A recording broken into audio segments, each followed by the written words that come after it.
உறுப்பினர் நல்லது, வரவேற்கிறோம். என்னன்னா இப்போ பில்லு வாங்குறதுக்கு ஒவ்வொரு அலுவலகத்துக்கும் போய் பாருங்க.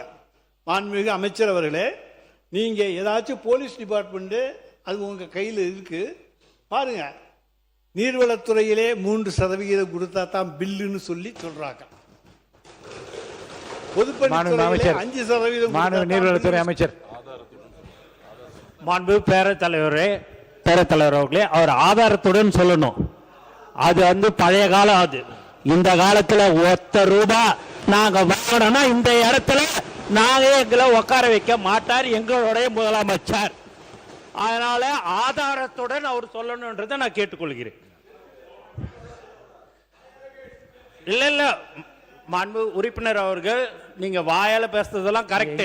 அதெல்லாம் நீங்க உங்களுடைய காலத்துல நாங்க தான் சொல்றோம்ல, நீங்க நிரூபிங்கன்னு சொல்றோம். நீங்க நிரூபிக்க வேண்டியதானே. எதுவுமே இல்லாம நீங்க மட்டும் பேசணும்னா அது எப்படி?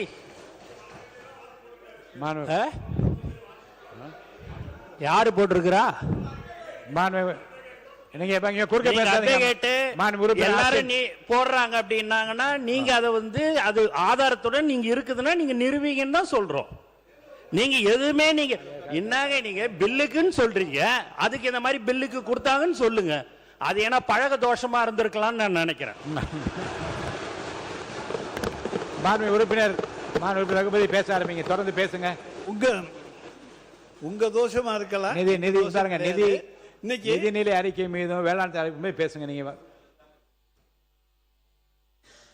நிதிநிலை அறிக்கையில தான் நீங்க சொல்லியிருக்கீங்க, மக்களின் வரிப்பணத்தில் இருந்து ஒரு பைசாவும் தொடமாட்டோம், தொட விடமாட்டோம், தொட்டால் விடமாட்டோம், இதற்கு முன் தொட்டவர்களையும் விடமாட்டோம்.